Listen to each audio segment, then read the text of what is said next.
सनतें हैं वो हमारे मुल्क की एक रीढ़ की हड्डी समझा जाता है, लेकिन गुज़िश्ता साल जो हमने टारगेट सेट किया था, आप हमें थोड़ा सा एक आइडिया दीजिएगा कि टारगेट से कम रही हमारी, और इसमें जो प्रेशर रहा हमारी सनतों का, क्या वजूहात हैं जी, और इसमें अब इस साल के बजट के अंदर what we can expect better. बहुत शुक्रिया आपका जनाब। इसमें ये है कि सनतों की जहाँ तक मजमूई अगर आप इंडस्ट्री के टोटल ग्रोथ देखें ना, वो तो 4.7% है, गो कि ये भी टारगेट से कम है, लेकिन ये है कि वो उसमें नहीं है। लेकिन ये जो लार्ज स्केल मैन्युफैक्चरिंग है उसमें ग्रोथ जो है नेगेटिव आई है, तो वो एरिया ज़्यादा कंसर्न है हमारा। और लेकिन छोटी स्मॉल इंडस्ट्री जो है उसके अंदर जो है ग्रोथ वो तकरीबन 8% प्लस है।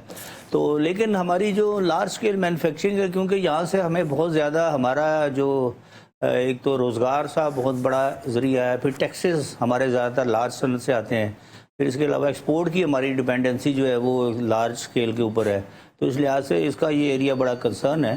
तो बाकी ये है कि ओवरऑल आपको मालूम है कि ओवरऑल क्योंकि हमारी जो जीडीपी ग्रोथ है वो भी टारगेट से कम रही है, ऑलमोस्ट 1% कम रही है, 1% के करीब, तो वो भी इस वक्त 2.6% के करीब रही है शायद, तो वो भी कम है तकरीबन, ऑलमोस्ट कोई 1% तो नहीं लेकिन 1% से थोड़ा सा कम है। तो इस लिहाज से वो ओवरऑल ये एक हमारे यहाँ ये ज़रूर आई है कि थोड़ा सा ये कॉन्ट्रैक्ट हुई ये चीज़ें। तो बाकी ये है कि आइंदा का क्या होगा, आइंदा असल में बात ये है कि आपके इंडस्ट्रियल सेक्टर की ग्रोथ जो है ना वो कई चीज़ों पर डिपेंड करती है। एक तो सबसे जो इंडस्ट्रियल सेक्टर को जो इंसेंटिव चाहिए वो हमारे यहाँ जो सबसे बड़ा जो एक बहुत बड़ा फैक्टर बन चुका है, सिर्फ इंडस्ट्री नहीं बल्कि हर तरह के बिजनेस ग्रोथ का, वो है हमारा ये जो टैक्स का हमारा सिस्टम है। ख़ास तौर पर ये जो इनकम टैक्स, कॉर्पोरेट टैक्स है, सुपर टैक्स है, ये इतना ज़्यादा हो चुका है। अब ये तकरीबन जो हमारा अगर जो हाईएस्ट जो स्लैब है वो अगर सुपर टैक्स को मिला दे तो 49% तक जा चुकी है, जो दुनिया में एक अनप्रेसिडेंटल है। तो आपको मालूम है जो दुबई वगैरह हमारे वहाँ पर कोई शायद 7-8% से ज़्यादा नहीं बनता। तो जो शख्स 100 रुपये कमाएगा, बड़ी मेहनत करता है इंडस्ट्री में आपको लगाना, उसका एक बड़े मसाइल होते हैं, लेबर से डील करना, गवर्नमेंट अदारों से डील करना, मार्केट ढूंढना, और उसके बाद वो 50% जो है वो सारे का सारा गवर्नमेंट को दे के चला जाए और जिसके बदले में उसे कुछ भी ना मिले, तो वो फिर उसको तो चुभता है ना। तो इस लिहाज से हुआ ये है कि नई जो हमारी इन्वेस्टमेंट होनी थी ना, जो इन्वेस्टमेंट होती रहती है जो हर साल एक इंडस्ट्री के अंदर, वो नहीं हुई। इसकी वजह बुनियादी यही हुई कि टैक्सेस हमारे यहाँ जो बहुत ज़्यादा थे, फिर जो ऑलरेडी जो हुई है जो हमारी इसमें उन्होंने भी कुछ उन्होंने निकाल लिया। तो अब ये उसका नतीजा ये हुआ कि वो हमने उसका जो हमें काउंटर इफेक्टिव हुआ, एक तो हमारा टारगेट भी पूरा नहीं हो सका, जो हमने ज़्यादा टैक्सेस लगाए उसका टारगेट भी पूरा नहीं हो सका, और प्लस ये है कि वो उसकी वजह से जो है ये हमारी इंडस्ट्री भी बैठ गई, बल्कि इंडस्ट्री नहीं बिजनेस भी, सारे बिजनेस का भी यही सूरत हाल है, उनका भी यही मसला है। और अगर आपको शायद याद हो कि 12 जून 2024 को जो लास्ट बजट हुआ था, उस दिन मैं 2 चैनल्स के ऊपर था और दोनों चैनल्स पर मैंने जो बात कही थी वो यही कही थी कि ये टारगेट जो है आप टैक्सेस का रख रहे हैं वो अनरियलिस्टिक है, और ये नए टैक्सेस जो 1600 बिलियन के लगा रहे हैं वो गलत हैं, ये नहीं लग सकते और ये कभी भी टारगेट पूरा नहीं हो सकेगा चाहे आप जितनी मर्जी कोशिश कर लें। क्योंकि बात ये होती है कि आप अगर टैक्सेस में रिडक्शन देंगे तो क्वांटम बढ़ेगा, ज़्यादा लोग टैक्स नेट के अंदर आएंगे, इंडस्ट्रियल ग्रोथ होगी, बिजनेस ग्रोथ होगी, तो खुद ब खुद टैक्स आपका जनरेट होना शुरू हो जाएगा।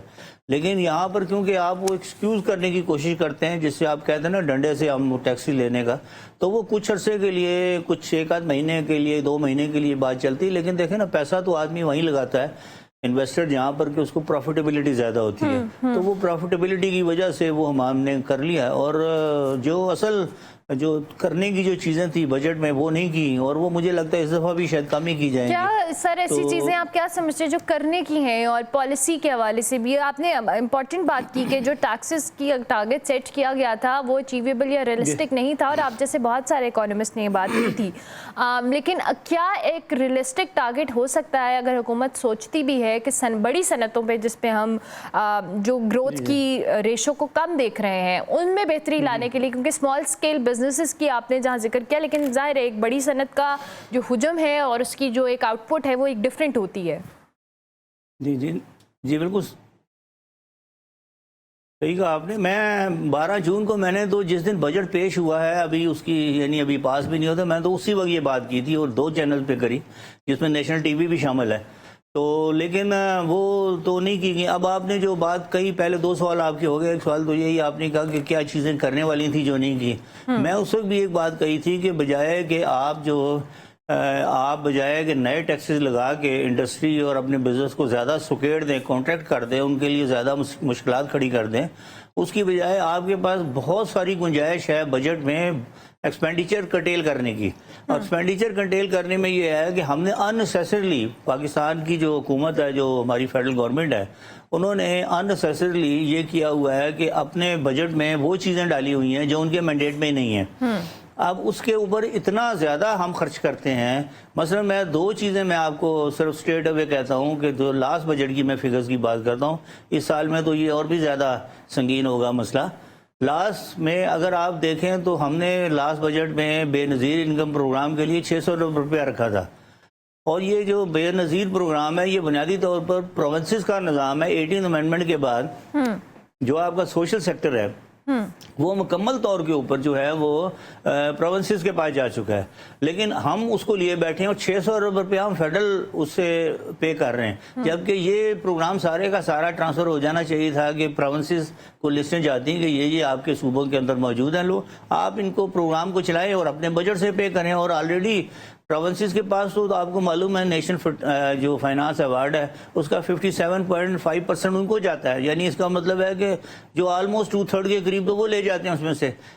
تو ان کے پاس تو پیسہ اتنا ہوتا ہے کہ لٹانے کے لیے ان کے پاس اس کے بعد بھی پیسہ بچ جاتا ہے لٹانے کے باوجود بھی، تو وہ ادھر سے پے کریں. دوسری میں نے یہ بات کہی تھی، ہماری جو ڈسٹریبیوشن کمپنیز ہیں، جو الیکٹرک ڈسٹریبیوشن کمپنی، اس کے لیے ہم نے پچھلے بجٹ میں 1382 بلین روپیز رکھے تھے، آلموسٹ 1400 بلین کے قریب. میں نے کہا تھا کہ اس کو آپ امیڈیٹلی اس کو پروونسز کو دے دیں اور ہر پروونس کے اندر بڑے اس کی ڈیمارکیشن موجود ہے. مثلا لاہور میں جو لاہور کی کمپنی ہے وہ پنجاب کے اندر ہے، جو اسلام آباد کی ہے وہ بھی پنجاب میں ہے، ملتان، گجرانوالا، پشاور ہوا، ہزارہ ہے یا فاٹا ہے وہ کے پی کے اندر ہے، بلوچستان کی صرف ڈیمارکیٹ ہے، بالکل ان کا ایریا متعین ہے. صرف کرنے کا یہ کام تھا کہ ان کا جو کنٹرول تھا وہ کنٹرول چلا جاتا فیڈرل گورنمنٹ کے بجائے پروونسز گورنمنٹ کے پاس. اس سے کیا ہوتا کہ 1382 آلموسٹ 1400 بلین روپیز آپ کے جو آپ نے پچھلے سال بجٹ میں رکھے سبسڈی دینے کے لیے وہ آپ کے بچ جاتے. اور 1400 یہ اور 600 آپ کے وہ ملا لیں تو یہ بنتے ہیں آپ کے 2 ٹریلین یعنی 2000 ارب روپیہ بنتا ہے. اور 2000 ارب روپے کے جو سیونگ کا مطلب یہ ہوتا ہے کہ تقریباً اس کے آپ کو اتنا فائدہ ہوگا کہ آپ اگر تقریباً 4.5 ٹریلین کے نئے ٹیکسز لگاتے ہیں نا تو اس کا فیڈرل گورنمنٹ کو جو امپیکٹ ملتا ہے وہ 2 ٹریلین سے زیادہ نہیں ملتا. تو وہ آپ کی اسٹریٹ اوے سیونگ ہو جاتی تھی یہاں سے. تو آپ کا بجٹ بیلنس ہو جانا تھا بجائے نئے ٹیکس جو 1600 بلین کے آپ نے نئے ٹیکسز لگائے ان میں سے 1 روپے کے ٹیکسز لگانے کی ضرورت نہیں پیش آتی ہے آپ کو. تو جو وہ چیخے جو انڈسٹریز چیخے اس کی بھی ہوئی. تو میرا یہ صرف 2 فیکٹر ہیں. اس کے علاوہ آپ کے پاس اسٹیل مل رہا ہے جو کہ کتنا 20 سال ہو گیا پرائیویٹائز نہیں ہو رہی. آپ کی پی آئی اے عرصہ گزر گیا پرائیویٹائز نہیں ہو رہی. اس قسم کی آپ کی اور پھر آپ کی میں سمجھتا ہوں 400 سے 500 ارب روپیہ مزید ایسی منسٹریز ہیں جو کہ 18 امینڈمنٹ کے ساتھ ڈیوالو ہو چکی ہیں اور بہت سے ایسے ادارے ہیں جو اننیسیسری کھلے ہوئے ہیں اور اوور لیپ کر رہے ہیں ایک دوسرے کے ورک کو. 400 سے 500 ارب روپیہ بڑی آسانی سے یہاں سے بھی آپ سیو کر سکتے تھے. تو حکومت کو نئے ٹیکسز لگانے کی بجائے اگر یہ چیز کر لیتی تو بجائے ٹیکسز نئے لگانے کے عوام کو اس کو ریلیف دیتی وہ اور ریلیف دیتی. تو ریلیف جب دیتے ہیں تو اس کا مطلب یہ ہوتا ہے کہ آپ کی انڈسٹری آپ کا بزنس آپ کی معیشت گرو کرتی ہے. لیکن وہ میں نے آپ کو بتایا نا جو کام کرنے کے ہوتے ہیں وہ نہیں کرتے. اس کی بجائے ہم بس وہ ایک جس کو ہوتا ہے نا بش ہنٹنگ والا ہمارا وہ ہوتا ہے فائر فائٹنگ کہہ لیں آپ اسے, تو اسی کے اوپر ہمارا سارا نظام چل رہا ہوتا ہے. تو جب تک اس قسم کی چیزوں کو نہ دیکھا جائے گا تو بڑا مشکل ہوگا. Thank you.